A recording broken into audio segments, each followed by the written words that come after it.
I just want to talk about the breeding process out here in Seriously, Sweden. that's what I'm. Everybody's so good looking. What's They're all in the so water? tall.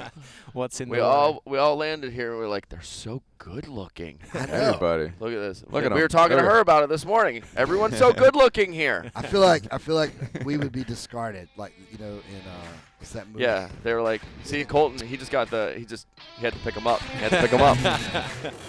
If you love the barbell long enough, it will lead you to all your best friends. It will lead you to a life of strength. And if you're very lucky, it will lead you to the birthplace of the greatest barbells in the world, in Halmstad, Sweden, home of Eleiko Barbell. Barbell Shrugged, Ryan Fisher, Coach Travis Mash, and families all embarked on the most epic journey to go find out why Eleiko Sport is known as the greatest barbell in the world, home of thousands of world records, the best raw materials, the best innovation, and the best people to take barbell sports and their love for strength to the next level. Oh, yeah. And this is their story. I know, as soon as this guy. Welcome to Barbell Shrugged. I'm Anders Varner, Doug Larson, Coach Travis Mash, Jochem Oldenbroek. Yeah, that was as good as I've gotten. I got that Jochem thing right off the bat yesterday. He's by far the best looking, tallest, charismatic chief marketing officer here at Eleiko. Dude, by the time we leave here, I'm going to have a totally different dialect, totally different accent. It's going to be beautiful. And taller. You'll be taller. I'll be taller. Yeah, you've been growing, for sure. And you'll be able to pronounce your name in Swedish, right? Anders. Anders. Anders. I got that one because every time when you first said that, I'm like, man, this guy knows how strong I am for sure. Exactly. He knows I should be world's strongest man. I was bred for it. Yeah, I've been wanting to tell you that. Nothing like, something about 5'8", 190 says world's strongest man. In the midget league. Do you guys have world class or weight classes for world's strongest man? No. It's just be badass. You know? Dude, you're the guy that's responsible for getting us out here, making our barbells yesterday, bringing us to this absolutely gorgeous facility. Yeah. She's hanging out, taking pictures. This is, thank you for having us out. This is the coolest thing ever. We get to come hang out with our friends and be at the greatest barbell company in the world. Yes. How did you get to Eleiko and get to be a part of this? Yeah, so beautiful I've been business? with Eleiko for about 1.5 years now, and I actually started off as a customer of Eleiko. So I opened up a CrossFit powerlifting weightlifting gym called Unscared in the Netherlands. Called what? It's called Unscared. Oh, yes. And so I basically wanted to build a really good premier gym, and Eleiko was the obvious choice to also stand out from the crowd and to offer our athletes the best type of equipment. And through the sales person from Eleiko, we immediately hit it off. He was really helpful. Helped me. Everybody here. Yeah. Right. Yeah. I had the same experience from the customer side, and we hit it off immediately. And I actually brought like 30 members to Sweden to show them the facility after we were open for a year. We hosted some of the Eleiko education. We tested prototypes, and there was a constant dialogue basically between Unscared and Eleiko. Yeah. And at some point, I also got in touch with Eric, with the CEO, whom you guys met. Yeah. And he was like, "Well, you have some good ideas, so why did you come out in Sweden and go work?" Yeah. When you have good ideas and you're talking to the CEO of Eleiko, what's like your vision for marketing a company like this? And it's a lot easier when you have the best product in the world. Right? Yeah. That's why we're here. Yeah. Best product in the world. They called us. Hey, come on out to Sweden. Well, I think to me, like the personal appeal was that and just the pervasiveness of the values that seep through everything that was being done through Eleiko. And that was so obvious by the people that work here, the passion that really drew to me. And then, looking at Eleiko as a brand and then seeing where the entire fitness industry is still moving towards, which is more towards free weight, which is more towards strength training, moving away from machines. Right. I just saw so many opportunities, and Eric was definitely on board with that. And so I thought we need to capture that even better because we own that space. Your gym, Unscared, is that a CrossFit functional fitness gym? Yeah. So we have a huge CrossFit area, and then we have on the side we have a strength area with 5 platforms where we coach strength classes and then specific Olympic weightlifting classes. Do you as do well. any open gym where like powerlifters can, like the elites can come in and do their thing, or not? No. We have made a very conscious decision to have no open gym Right. and only offer coached classes at our facility. Yeah. Do you have coach- all yeah. Eleiko bars at this point? Yeah. It's fully Eleiko equipped. Yeah. That would be bad. Are you the That's fantastic. Yeah, Dude, that's amazing. The funny Oh, thing it's is, amazing. I've never been to a CrossFit gym that had all Eleiko bars. Yeah. well, and if you have like new lifters coming in or new athletes, they don't know any better. So what we Sure. did after some point in time, we actually in our closed Facebook group, we asked our members, hey, please go and cheat on us. Go to other gyms. Tell us what they're doing right and what we can learn from. Which was great. We got some great input, some good feedback, but we also got a lot of feedback saying, "Okay, now Is that a now lot? I appreciate Got the our contrast. Is that a lot of the Yeah. culture here? Because when we were talking to Eric, and he was saying that they basically in 2012 went back and looked at the barbell. You were walking us through the sports center yesterday, and you looked at the bench press machine. What's it called? Yeah, it's a combo rack. Yeah, the combo It's rack. what Then- they use in a competition. Yeah. And you were saying that the engineers came in and found a list of 80 things wrong, where to my naked eye, the thing looks perfect and we'll never have to make any updates Yeah. at all. Yeah. It seems like there's a big culture of checking yourself and just a big system of really checks and balances to make sure that the engineers are seeing the same thing and that you guys really are maintaining this best-in-class products. Yeah, exactly. Well, and I think what also really helps is that we have a company filled with ex-athletes or current athletes from all different types of sports backgrounds. So, and you guys seen that yesterday as well. Yeah. We train on the equipment that we build, and so we actually have a lot of testing done in house because we get so much feedback from guys like Oscar, a powerlifting coach himself. Yeah. I think this company like lives their motto better. Most companies you go in, they have some kind of statement. It's just some statement. Yeah. And the employees are just like whatever, but they actually do it. Like everything. What you guys didn't like- see there was his hand. Yeah. But like they really do. Like Yeah. every human here lives, their whole. Yeah. We're trying to do good by the environment, by other people, by our own bodies. Yeah.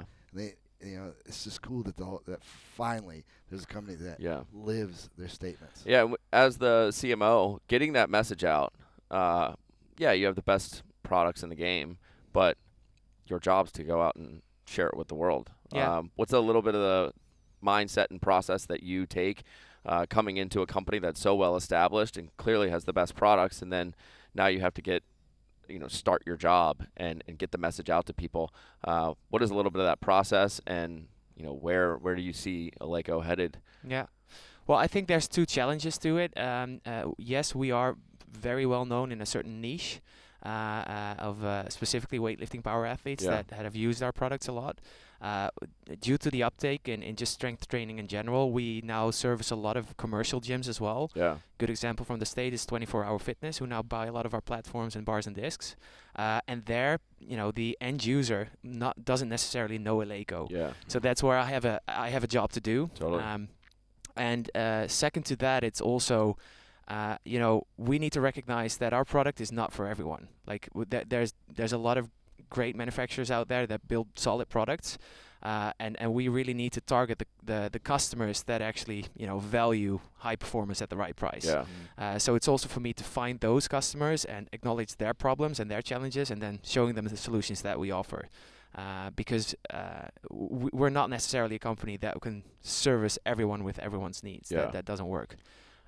You guys have I train out of Lifetime Fitness for some percentage of my training, and they have maybe a dozen Eleiko bars, and then they have a bunch of other bars that are like on the totally opposite end of the spectrum. They're like the Walmart $150 like piece of shit barbells. Yeah. And I look, and they'll be like, someone will be on a rack. There'll be an Eleiko bar like in the slot, like just sitting there. Yeah. And then they'll be using the shitty bar. Like they don't.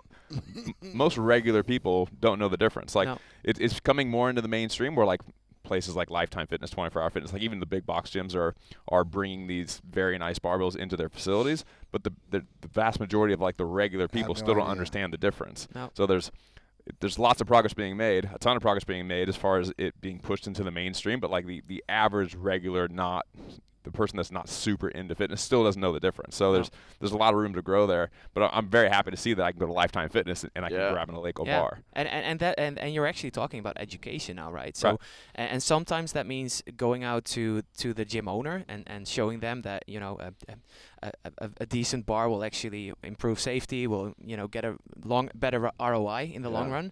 And then giving them the tools to actually tell their customers that they get a better experience by using that bar. Yeah. We do see the opposite as well. So again, taking 24-hour fitness as an example, right now if I go to Instagram and I start searching for people hashtagging Eleiko in their 24-hour fitness gym, we now see end users actually posting about, hey, we have this Eleiko equipment in our gym, and that's great for us because we can then go back to 24 hours and say, hey, this is working for you guys. So man, thank God that's happening. The Porsche versus the Hyundai, man. You got to know. Porsche's awesome. Hyundai is good. They're doing a pretty decent Hyundai. job, actually. Yeah. They've done very well for themselves, but now we're talking cars. Is there for the people that are listening to this that do the same thing I do, that train in a regular gym but they happen to have Eleiko equipment there? Is there a hashtag that you prefer, like that people that are like, hey, I want to help out and add to that hashtag? Or so the two ones we use consistently are hashtag Eleiko and then hashtag raise the bar, our regular payoff. And then if people just tag their gym, that's enough for us to comment and come back to them. Are you responsible for the raise the bar, or was that no, here that before was, you got it's so on brand and so simple. I love when you walk in and raise the bars everywhere clearly in here. I love when you walk in and you're like, oh, that makes so much sense. Yeah. Who was the genius that thought of that? Why didn't I think of that?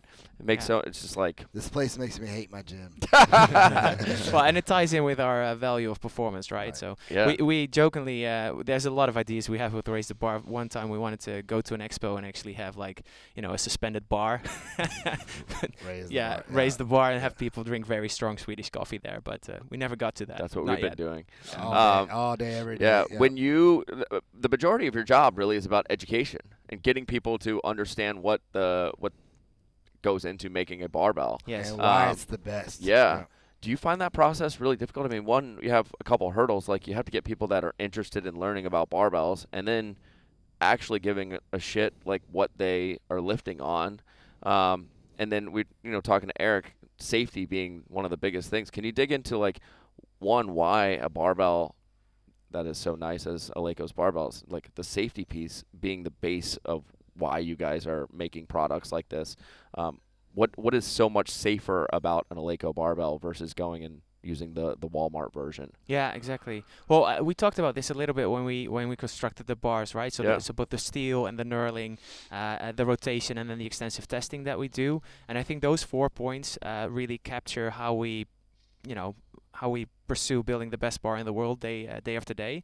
And that when you we always build products focused on the athlete. So if the actual experience using a bar or any other type of equipment that we make, it feels very natural and has that Eleiko feeling to it.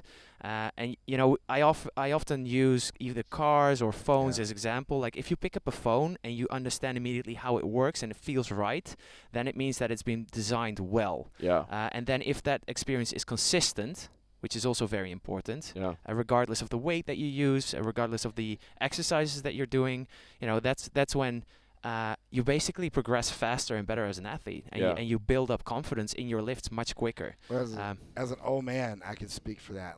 If a bar spins, it doesn't hurt my wrist, my elbows. If it doesn't bend, if you ever done snatches or cleans on a bent bar, that hurts. And my goal is to be able to train without hurting. And so for the everyday person who has to sit all day at a desk, you want them to come and it to be a smooth experience. If you're going to do squats, deadlifts, cleans, snatches, jerks, you want it to be smooth and not hurt. And so you don't know how good the product is until you use one that isn't as quality, and you're like, it's just janky. And those things are doesn't work. coming Yeah. on an inferior product. Those things are coming. They're going to bend. Yeah. They're going to stop spinning, and then it starts to be not a fun experience. Dude, have you tried to do a clean or snatch on a bar that doesn't spin at all? Yeah, it's awful. It's a fucking nightmare. Yeah. You have to like let go and like- then catch it. Yeah. You're going to do a clean. It's like, you know, like, That's exactly what happened to me the first time I Yes. tried to do it. Back when I was talking about our bars that didn't spin because they got water in the Yeah. bearings. I tried to do a clean. Like, it was already on the platform. I already had 25 on there, and I was like talking to somebody and was just like, I'm gonna do like quick warm up set, and I just grabbed it and pulled it and was like, oh shit, and just like dropped it. Was like, what That's the fuck's nasty. wrong with that bar? yeah. Yeah. And then it was like, oh, all the bars are messed up, and Yeah. I got rid of all of them. Yeah. Well, and I think also, you know, that's the day-to-day experience you have with the bar. But if you think of, like, if you spend money on something that has true value to you, I'd rather spend a little bit more and have something that's sustainable. So, you know, I will buy a bar and use it in my own home gym. I will buy an Eleiko bar, and I will buy a bar for life. And I will not only buy it for myself, but I will buy it for my son as well. Yeah. And teach him to lift on that same bar. And I'm yeah. pretty certain that I'll be able to pass that bar down to him, and he will be able to pass that bar down to his kids later on. And that to me is what we stand for in a nutshell. That is a great commercial that you guys should put together right I know. I just saw Hashtag like, bar for life. I'm claiming that right bar now. for life. Bar If for that life. showed up on my YouTube and you Yeah. were doing All right. snatches and cleans, I'm writing this down on my to-do list. and then you have a picture of your son using it, and then the grandson, and there's like My a heart legacy of just the got barbell. Yeah, I wrote my daughter's name on the barbell yesterday. yeah, that was because- awesome. That's exactly I- what I'm talking about. Well, it's really cool to. I mean, I'm 36 years old, and this is my first trip, which I feel like, with the first time I touched an Eleiko barbell, it was like the coach came up to me. I had no idea like what it meant to him to have one of these, because before weightlifting became so cool, and like the majority of people understand barbell movements, like finding a nice barbell was really, really challenging. Much less an Eleiko barbell, which is the highest end. And by the time I actually got to use one, the coach was like, look, this is like my kid. Don't fuck it up. Like, please don't do anything dumb. And you could Or tell I'll that it was kill like you. Yeah. so emotionally attached to this barbell. And then to be able to have your family out here and make your own is so rad. And to be clear, like, these bars are made to be used, right? So yeah.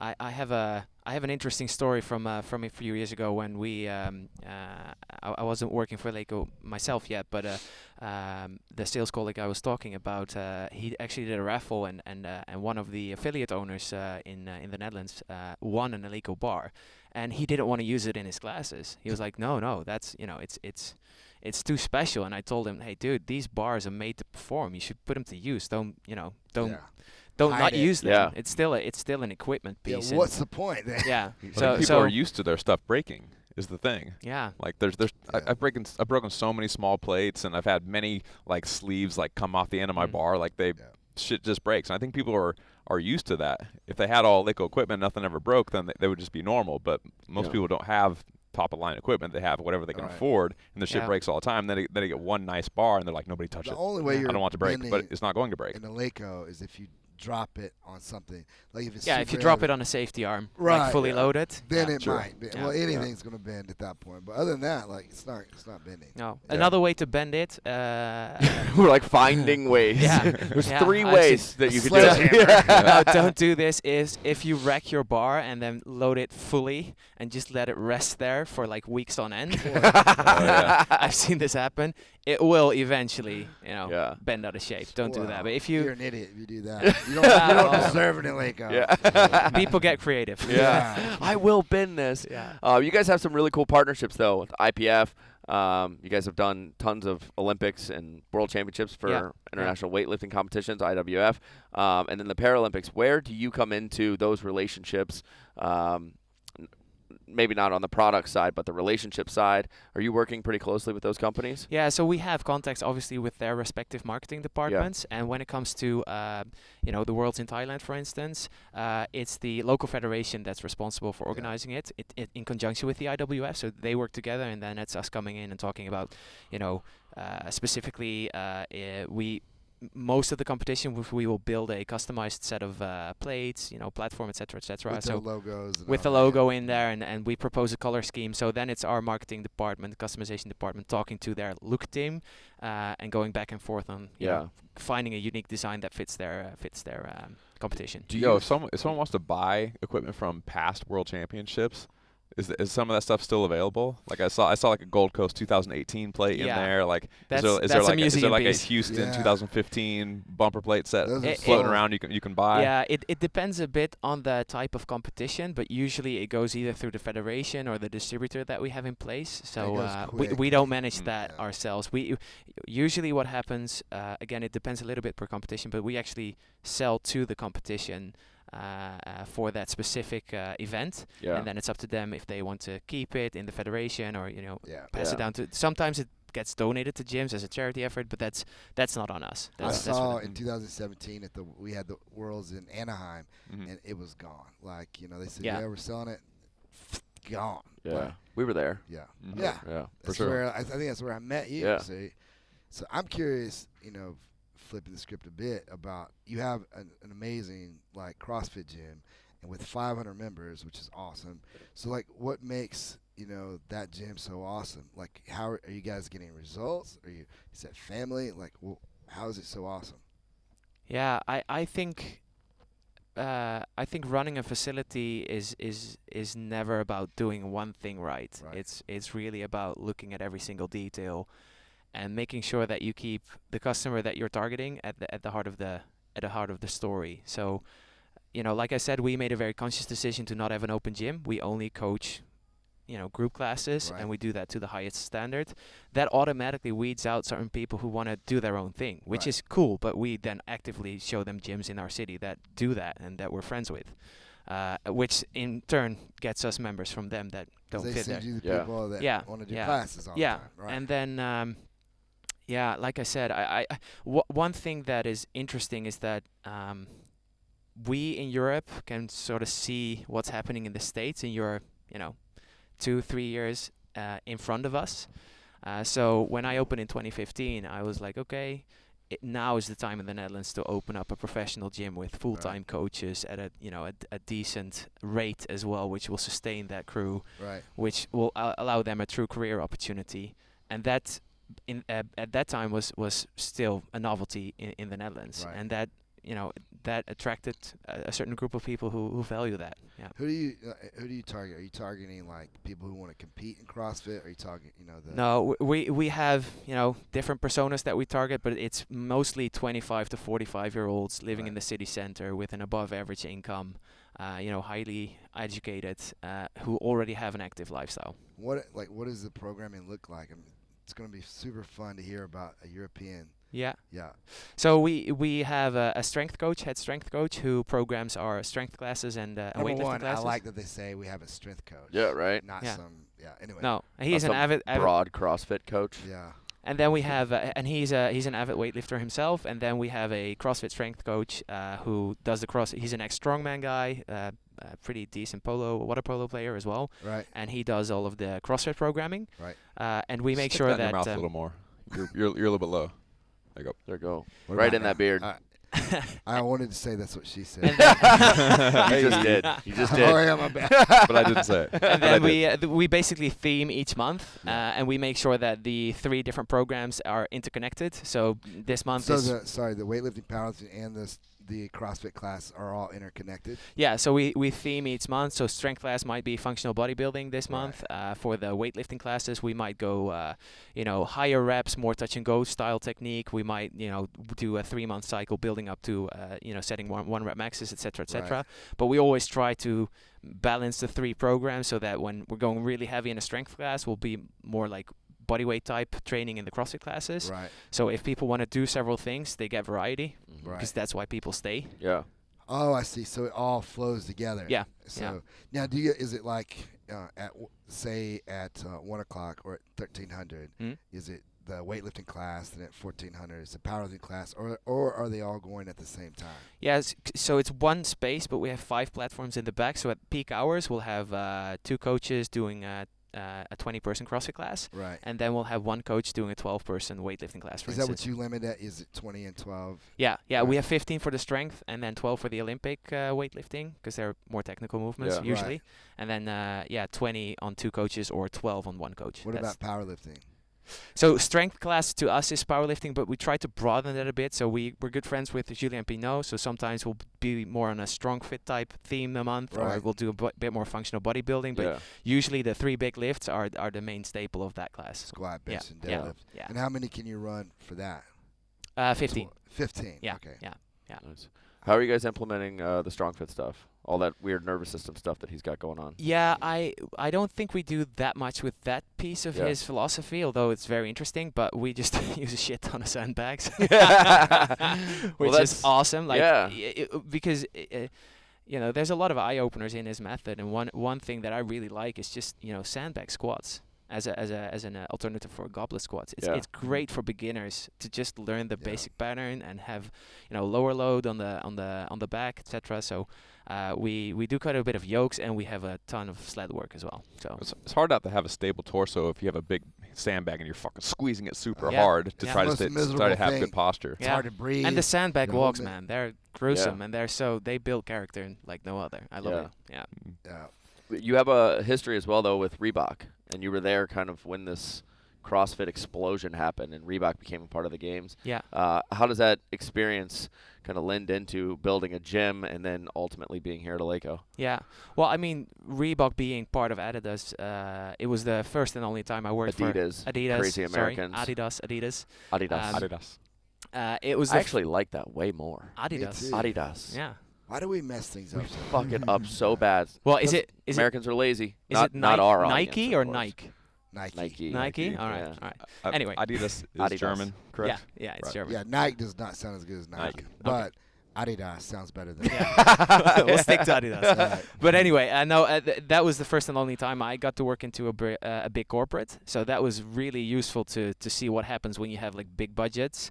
And one of the things I was on the receiving end, being in the Benelux and being responsible for being a fitness and training manager for Reebok in that area, and being on the receiving end. I mean, all of the campaigns and all of the products were built in the US, and all of the visuals and got sent to us. So we got a bunch of info, and then it was like, okay, apply this to your market. So then you need to do translations, think about how you're going to activate these products, how you're going to work with local athletes. So it was a very useful experience, because now I'm on the other end. Yeah. Like, I'm global, Yeah. Sweden, Eleiko HQ, and I need to work with marketeers in different countries. So I understand their frustration when it comes to communication, their local challenges. So I really try to take that at heart and understand that I need to meet them where they're at. With you're on the marketing side, and you've mentioned the sales team or like a global. Walk into a gym that isn't your own, because you don't have to worry about it when you're at your own. Check the barbell. I walk over, spin it. it. I hit it in the middle to see the oscillation. Yeah. That's the Okay. I do the exact same thing every single gym I walk into, because if I spin it and it's it goes, I'm I am not touching that barbell ever again. I'm leaving that gym. But I mean, I'm and I think that's also something that CrossFit as an organization or a movement has brought us. Like, we're all coaches. We know that squatting, hinging, rotating, running, those things they're universal. Everyone Functional needs them. movement. Right. We all need to do that to perform in sports or in life, and so that really resonates with what Eleiko stands for as well. And I actually have a mom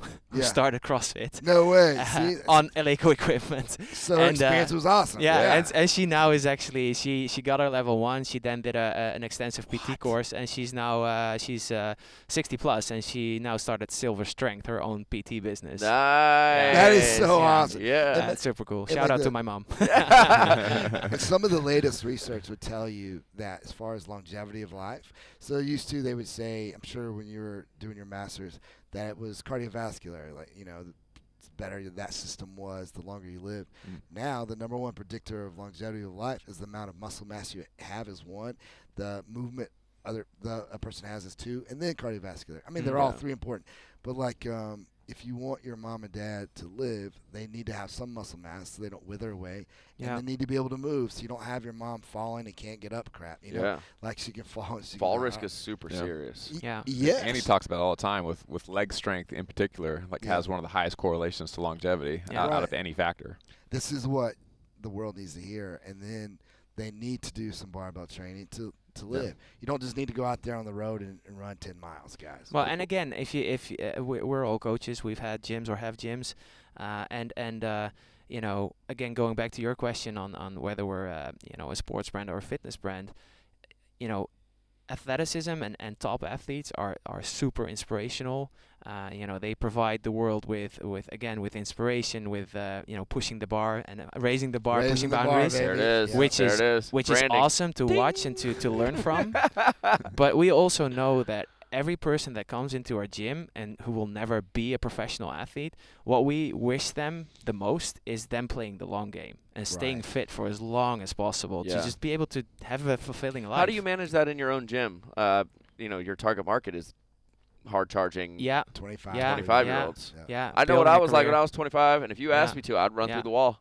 Yeah, it's especially actually, if I really liked you, I would totally run through the wall. It's head first. It's a tough question. Like, I actually just built a gym guide for Unscared with one of with the head strength coach, and we put an article in that gym guide that people get when they get in becoming an Unscaredian, which is called The Long Game. An Unscaredian. Did you just hear say that? Unscaredian? He's an Yeah. We build Unscaredians. Dude, that's awesome. Can we just be honorary Unscaredians? Yeah, for of the course. show? Let's get a tattoo right here. Yeah, get Oh, the that's tattoo. Oh, it's right Oh, there. There we That's go. awesome. That was really a subtle tricep flex. He was like, Right. check that out. Bam, boom.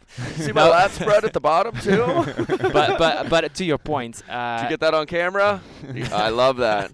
I think we all know once people really get into barbell sports, you know, there's the curve where people just charge hard and consume everything, and at some point after 9 months of training, think they need individual programming. You know, that whole life cycle. Yeah. At some point, and it depends a bit on how coachable people are, but most people need to get injured.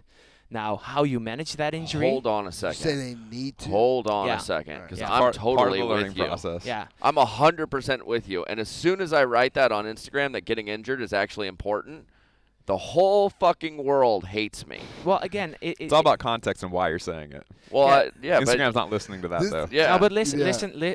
Let's look at the journey, right? You get into barbell training. I just want to argue with them. Listen up, Instagram. Yeah. you Getting injured you is get important. enthusiastic. We tell athletes coming in, start training twice a week. You know, build some muscle, build some experience, build some muscle memory. Go to 3 times, earn your 4th time. But I won't, you know, we won't check every member if they do so. And if they decide to go start training 5 times a week after 3 months, the chances of them running into a wall are fairly severe. Now, we will always coach them and scale them down and talk to them. But if people get a minor tweak and then we send them to our in-house physical therapist and show them, hey, you know, if you keep training with this, you are screwed in the long run, then it clicks. Yeah. So people need to experience the full range of what their body is capable I'm of and so- not I've Yeah. never heard anyone say that, and I I'm love it. so Yeah. into, like, that message thing is, when I think about my journey through strength training, getting injured has been the reason I've wanted to learn more. Of course. If I never hit the roadblock, I would have never had to look for answers. Well, what's the function of pain? It's to So show your learn. limits. Yeah. If you don't know your limits, you just keep charging forward. So at some point you need to find that limit, and now and that's where, you know, coaching and guiding people becomes super important, because once someone has hopefully a minor injury, then the true lesson starts. Man, you know, I did not get my first injury until I was in my 30s. And I honestly used to think that people were just soft. I would have been a terrible coach. If I would have coached people, which I did, so I probably was a terrible coach. But, like, so, now like, I'm the best in the but, state, like, so until you I can got grow. hurt, I did not have that empathy. So, and I did not have the understanding.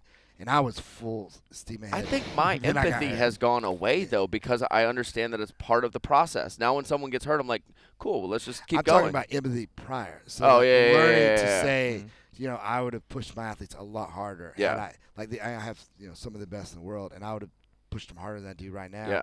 If I had not experienced my own injury and been like, oh, you can reach a roadblock. Yeah. You know, I one of also the just first want to seminars I ever heard from you, you gave a big talk about being injured, and it was like, and it was the opposite of what I expected. I thought you were gonna start talking about injuries, and you got to work around it, and you got to like do things safely, because if you stay on injury free in the long run, you'll do better. And it was like, yo, you got a hurt wrist? I don't fucking give a shit. Go keep cleaning. It was something very very aggressive. And I was just in the audience like, damn. Yeah. This dude needs to train 15-year-olds forever. Yeah. Dude, yeah. I have the strongest 18-year-olds. Yeah. Well, I and mean, I was talking more with people who are like, they're achy, Right, But right. that's happening in Yeah, and weightlifting. hold Totally. just for the record, everybody that's listening, it's not like we want you to be injured. It's Right. No, just no. a part of the process. No, like, not at all. Yeah. if you are interested in finding out how good you could be and where your genetic potential can take you, you have to play at the edges. And part of playing at the edges is you're going to get nicks and dings. Yeah. And if you don't learn from those nicks and dings, the next step is real injury. Is off Because the your cliff. body is Yeah. going to tell you to stop. Yeah, and again, Right. we're talking about a specific athlete here as Yeah. well, right? Because let's take 3 different athletes. One, we have someone who's fighting to get into the next Olympics, right? If they get injured, and they have a serious problem, and Yeah. their world starts crushing down, and I have full sympathy They're for that. hungry now. Yeah. Then we have that, let's call them recreational athlete, but they're charging forward 4, 5, 6 times a week. They're trying to reach their genetic potential. If they get injured, I need to show them the long game. Like, you're going to Right. be training for the next 50, 60, 70 Yeah. years. However long So you're alive. understand that you having a wrist injury is an opportunity to learn. It's an opportunity for you to work on other weaknesses, and you'll be okay in 12 weeks. Yeah. Your world is fine.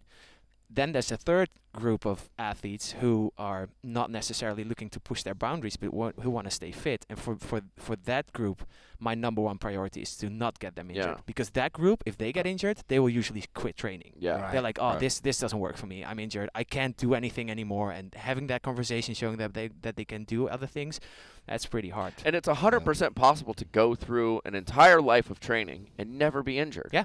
But you'll also do nothing more than 85%. Yeah, You which don't- is you don't fine. know where Very the line is slowly. until you cross it. What's that? You don't know where the line is Exactly. until you cross it. So you just Yeah. Yeah. casually lift weights Yeah. without much intensity or desire to get a lot better. Yeah.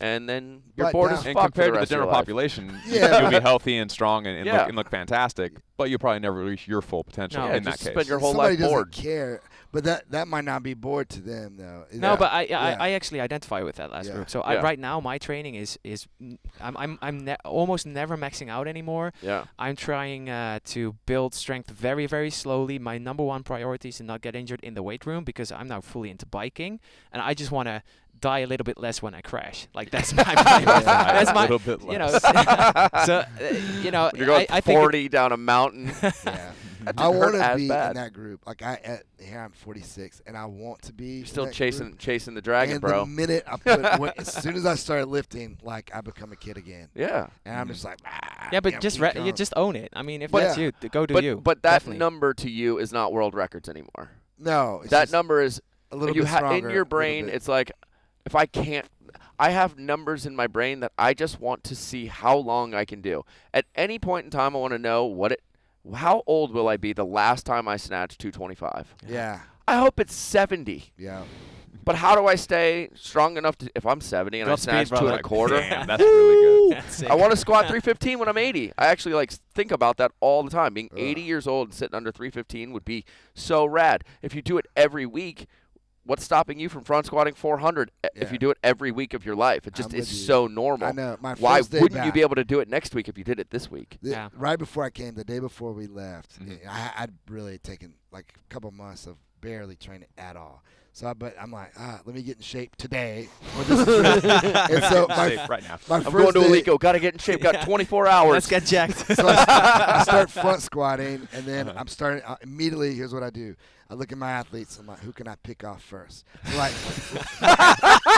and like it's a room filled with the best. So I take Right. my this is terrible. So my little youth, 67 kilo lifter, Right. had just front squatted 182, 400 pounds. That's really good. So, Yeah. he's number one. I pick him off first. My Youth. little, yeah. So I go 185.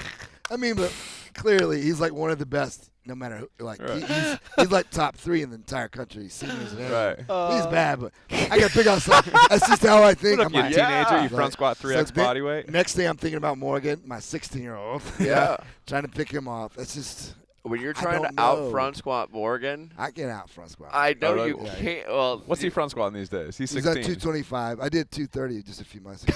Really? Yeah, You 500-pound front squat? 506. 506. They got to throw those 506. 6 pounds Tell in to be me on he Don't there. didn't deny just him the look- 6. Tell me he didn't just look like Louis Simmons right there. His heart, no, 506. Yeah, 506.2. absolutely. Yeah, I had the colors on. Yeah, I sprinkled some chalk on it. Like, point Yo, two. by the way, if you guys want to start making all the money, you got to start selling these guys. Ah, the pop sockets. Yeah, I got the end of the barbell sticker on the Yeah. little pop thing on the Yeah. phone. I keep looking at this. We got the close-up cam coming. I We want got. one of those. Oh, we need one of these guys right here. That's a great idea. All right. There I've it got is. another to do. I'm 2 down right now. We should talk more often. Yo, actually thinking about stuff like that, kind of getting back to a little bit of the product things that you get to tell the story of the future of weightlifting through the products you guys design, and with you being kind of the voice of Eleiko, getting the messaging out, the responsibility of that can be quite large when you think about you guys were the first. Well, I shouldn't say the first, but you guys were became the first brand to color the plates. Yeah. Which I That's wasn't born mind-blowing, before yeah. when that happened, but I imagine that radically shifts the storytelling that's going on. Yeah. Like even when you go to a local weightlifting competition, everyone's got colored plates, so you know roughly what's on the bar. If it Yeah. was all black plates, no one would know if it was 185, No. 225. Yeah. It's all just a black bumper plate. Yeah, it used to be like steel plates with like a bicycle tire around it. That was Yeah. way back. I've lifted with those plates. Really? Yeah, Yeah, I have. That's old school. Yeah, in Wow. my high school we had bumper plates like that. Yeah, you know. we got some too. Yeah. But what do you think about that when you're obviously you don't make the products, but you're in the design process of thinking about how you can work with companies to tell better stories Yeah. of people on platforms. Yeah, exactly. Well, I think, it's mostly very, very humbling to be able to play a role in that. Isn't it awesome? Yeah, it's awesome. I It's think so awesome. if you think about all the athletes around the world that do strength training, either to be, better at their sport or to pursue it as a barbell sport, or even, we work quite a bit with defense personnel at the moment as well. So people getting combat ready, for instance. That's awesome. Yeah. Yeah. It's really humbling to think that our equipment at least plays a part in them getting stronger. So us helping them get stronger. So To protect the world, that's awesome. I Yeah. think it's a huge responsibility for us to provide the equipment that will help them perform the best way they can, and to me that gives me goosebumps. I'm like that's so awesome that people use our equipment to get stronger and really be better in their work, in their sport, in their life, and it's just a very gratifying job. I'm really grateful. I to think do that's it. the coolest thing I'll do. Working with the defense people. That's Yeah. I mean, just because they protect us and Yeah. yeah. And in a very real way, you're helping them save their own lives. Yeah, You're yeah, keeping them definitely. alive. Yeah. It was the Danish military that we worked with first, and we've had a good relationship with them for a long time right now, and now also in other markets, also in the U.S. we work with them quite a bit. Also working on education, and it's we're getting soft as a human species, so we Okay. need strength training to get fit and stay Amen. fit. Until And, we started working with the military, I never thought of humans, like the actual human body and the number of them, as like a supply for the military. And when Yeah. your supply is very fat and out of shape Yeah. and unhealthy and Yeah. addicted to drugs, yeah.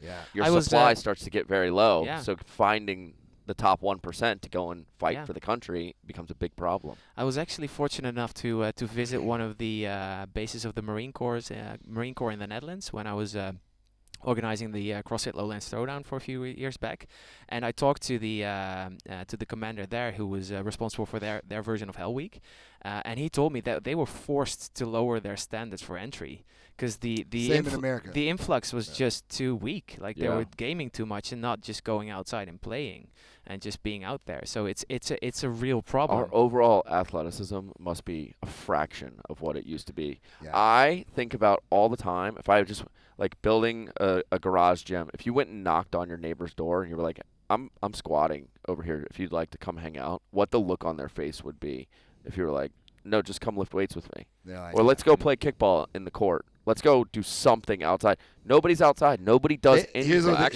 They would be like, no, thanks, I don't want to do that. Yeah. I actually wonder if it spirals both directions. Like, there's more and more people are really, really out of shape and fat and all that, but then there's actually probably more people now that are like really lifting. On the high end. That are like super in shape because they're like us. Like, their whole life is dedicated to fitness. There's so many awesome resources. There's great equipment. Like, there's all the things. So there's probably like a subset of people that are really, really in shape. They're going to be like the #1 best performers. That's why all the world records across the board keep going up and up and up over the years because people are getting more and more into it. We're learning more and more about it. So if you're a Navy SEAL, like the top Navy SEALs are probably way more in shape than the guys from 50 years ago. They're talking mainly, my buddy who's he's a full bird colonel, in the military. He's special forces, but now he's in charge of a base that does a lot of the basic training, and it's those people. It's just like the grunts coming in, the normal 18-year-old kid, going from high school into the military. In terrible shape, he says. He's like, you wouldn't believe how many people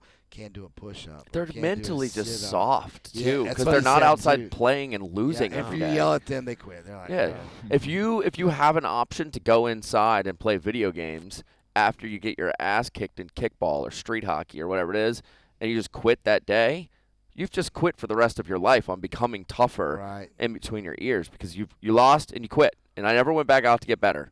Well, here's a question for you guys, because that's a riddle as a gym owner, and also looking at the mission of Eleiko to get as many people stronger for life in sports as possible. Like, it's a riddle between motivation and discipline, because a lot of people, then when they talk about training, they're like, oh, you need to have motivation, and they're waiting for motivation. I'm more than half of the times when I'm training, I'm not motivated. I just do it. Yeah. Because it's part of my system. So it's really about changing behavior instead of trying to change motivation, and that's where I'm stuck. I'm stuck at the moment. Like, how do you change, like, for the regular people, like, how do you change their behavior that training doesn't become something they have to do or they have to wait until motivation is there, but it's just so ingrained into their life that they go to the gym three times a week for 1 hour. I think a big piece of it is believing that it's going to work. Right. If you've never had any success whatsoever, then you're not confident. And you're not confident because you have zero actual competence in the field. And so their lack of motivation is like, well, I'm wasting my time. It's not going to work for me. Your lack of motivation might be like, I'm kind of tired today. But but at the deepest level, you believe what you're going to do is going to actually be beneficial. Yeah. And other people, they don't have that same belief. So I think the motivation is coming, or the lack of motivation is coming from different places in that case. Yeah. So in this case, you're talking about people having experienced results and true change in their life as a underlying motivated to keep right. You and all your friends like have lifted weights, and everyone's gotten great results, and everyone thinks it's really fun. But sometimes you show up and you're kind of like, it's part of the grind. I got to do all this. I got to go fucking squat heavy, and I got 20 rep squats a day. It's going to be brutal. I don't really feel like it, but you're going to do it anyway because you know it's going to work. Yeah. Then you have other people that they don't know anyone that's in shape. All their friends are fat. They've all tried to do it before. It hasn't worked, or they got results for like a small period of time, and then they all went away. Like, they gained all the weight back or whatever it is, and so it's a belief system problem from a lack of results in the past. So they're not confident because they're not competent. Yeah. I think a lot of it just comes down to the individual culture of friendships and relationships that people have. Yeah. Of if you were to take a look at if we set up all of my friends, and this is kind of where the empathy thing comes in. If you put all the people that I hang out with in a room, they would all be in shape. They could all talk at a high level about back squats. They could all talk about clean and jerks at a very high level. Right. And if you take somebody that's unhealthy and you bring all their friends into the room, it looks like the airport in America, which is a disaster. And they're all out of shape. So you have to somehow find a way to either change the entire group or walk up to somebody and convince somebody, hey, you aren't just going to get in shape. All the people that are your support system right now, you got to leave them. And that's really bad. It's going to be hard because you're going to be on your own. And unfortunately, this group that's over here that's in really good shape, they're not just going to accept you. You have to work really hard to be accepted by these people because these people have worked really hard their entire lives to be in shape. and they're not just going to take the unhealthy person in. You have to do the work, and it might take you a year. It might take you 2 years to be able to have a level of health and have a level of strength that allows you to be a part of that group.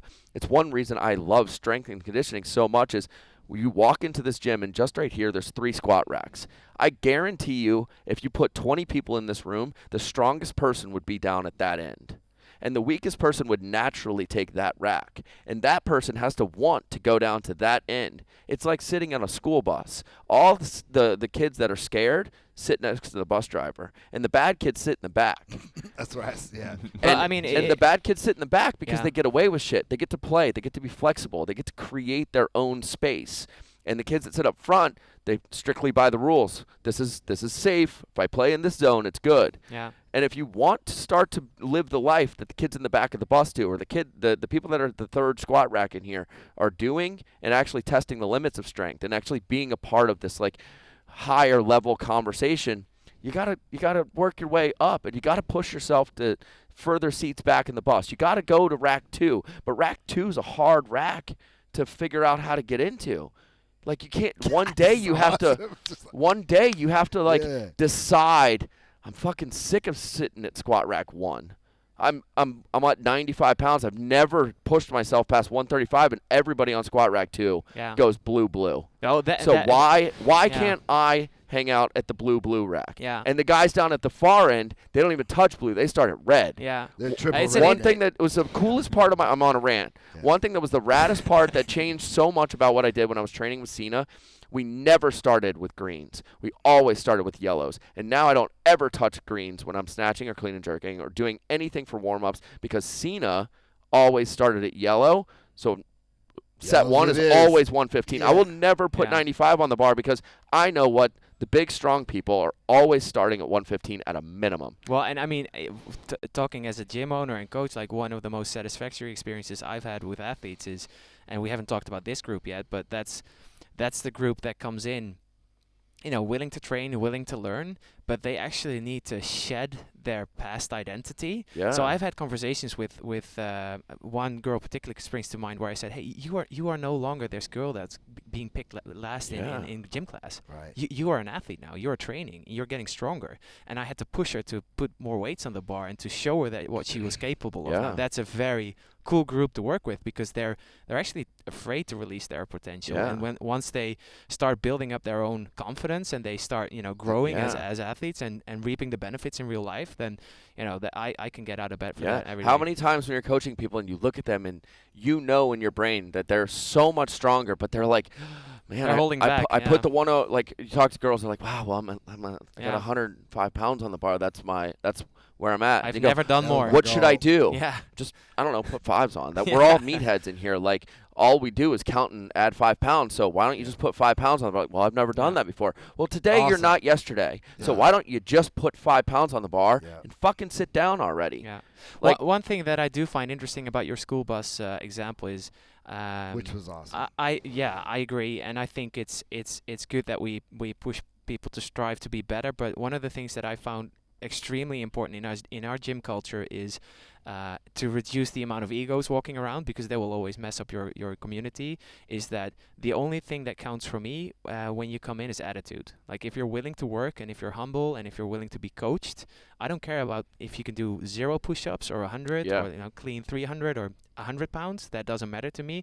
If you show up with a working attitude and you're humble and you're greeting people, you're being part of this group, that creates an environment where everyone can strive to be their best. Absolutely. Right. And I think that when you can be that person on the 3rd rack, or the person that's like really, really strong, one of the most important skills as like somebody that just loves strength and conditioning, and something that I pride myself on so much, is that I can go train with a girl that only squats 105, and I can go train with somebody that's a wheelchair basketball player, and I can go train with some elite athlete, and it's all the most fun I can possibly have. Yeah. And my job is to make sure that the person that I'm training with feels welcomed and is playing at like 90% of their edge.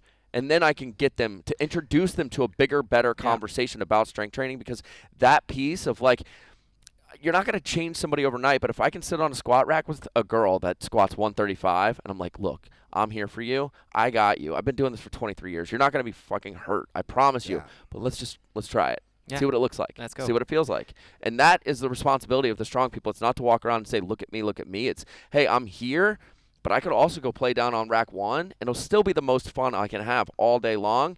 But I'm gonna introduce you to a conversation that you've never had before, and I'm gonna teach you about weights in a way that the way that I see it. You have to see strength training through my eyes to understand what goes on down on rack 3.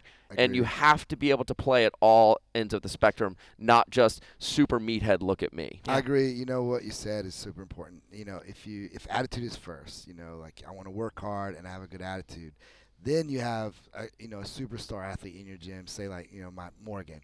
And he's got that.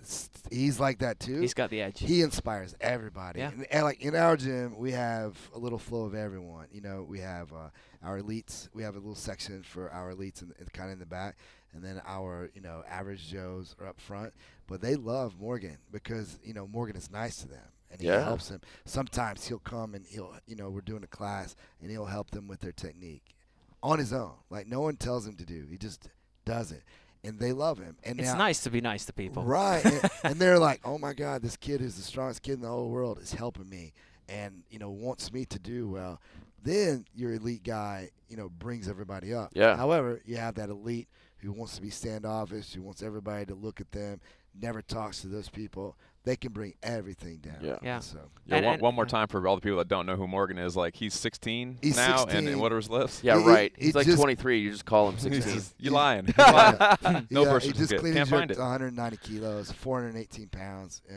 He snatches crazy. 300 pounds at 16.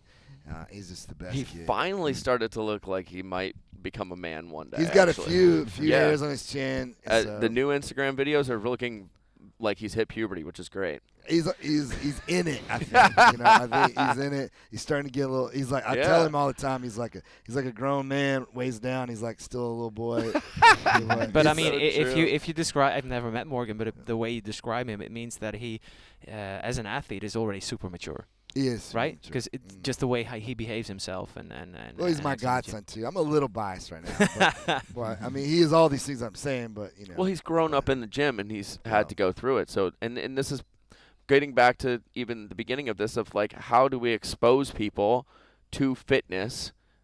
Maybe it's through elite sports, but that's probably not the best way to say, look at the best in the world, and this is what it has to be. And it's something about the marketing piece that you have to put together is, yeah, we have the best in the world, and we've got hundreds of world records on our barbells, but what we're really doing is exposing people to this new idea and who they could be in the future and telling the story of Eleiko through the eyes of somebody 2 years from now. Yeah, it needs to be relatable. Yeah. I totally agree. Yeah, and I think, again, if you're talking about that broad spectrum of people who could or should be doing strength training, which is, almost everyone, I think that plays a huge part that you don't want to scare off people with elite athletes. You need to show their neighbor or their friend doing the things that they could also be doing. Because it's to me that is the out of all the cool things you get about working for Eleiko or being a gym owner, the most tragic message I can ever hear out of someone's mouth when they're 40 or 50 are like,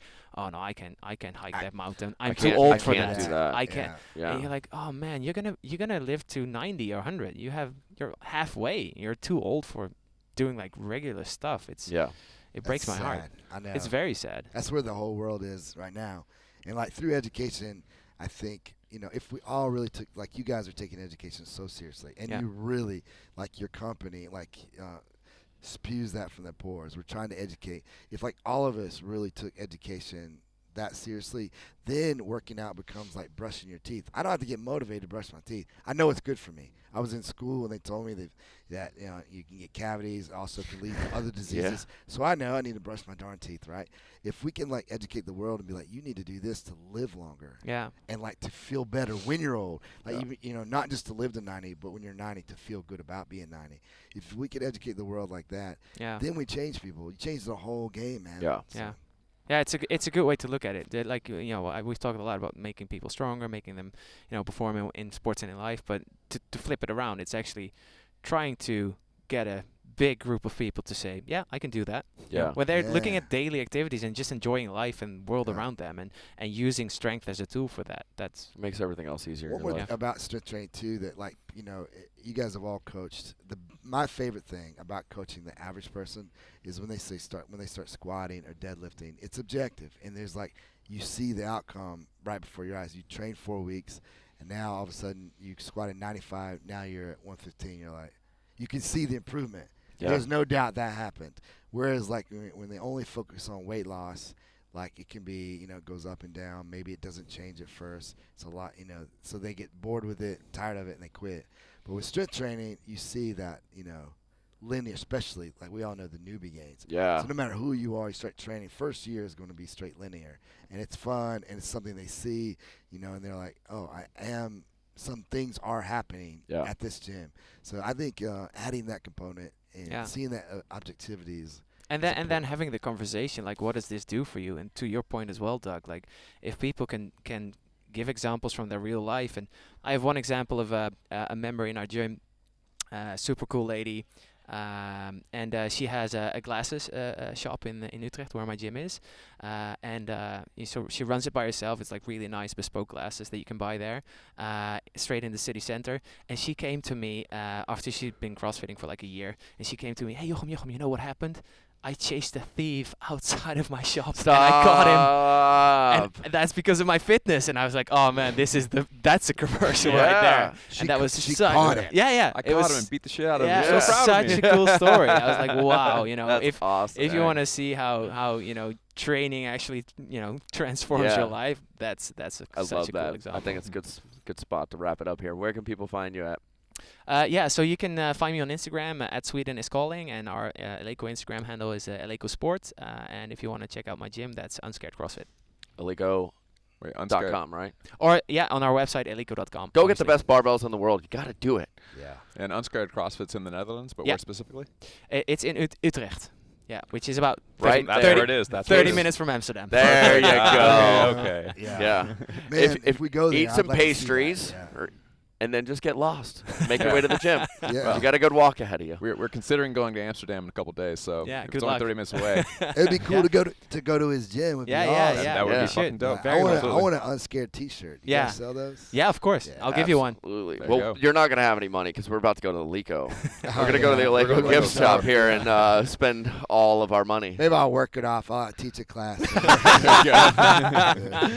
Travis Smash, where can they find you? Go to matchelite.com, Instagram, Matchelite Performance. Doug Larson. You bet. Find me on Instagram at Douglas E. Larson. I'm Anders Varner at Anders Varner. We're the Shrug Collective at Shrug Collective. OneTonChallenge.com. Snatch, clean, jerk, squat, deadlift, bench with the goal of 2,000 pounds for you men, 1,200 for you ladies. Get on the leaderboard. Download our brand new ebook, Making Strong People Stronger, and we will see you next Wednesday. If you love the barbell long enough, it will lead you to all your best friends. It will lead you to a life of strength. And if you're very lucky, it will lead you to the birthplace of the greatest barbells in the world, in Homestead, Sweden, the home of Eleiko Barbell. Barbell Shrugged, Ryan Fisher, Coach Travis Mash, and families all embarked on the most epic journey to go find out why Eleiko Sport is known as the greatest barbell in the world, home of thousands of world records, the best raw materials, the best innovation, the best people to take barbell sports and their love for strength to the next level, and this is their story.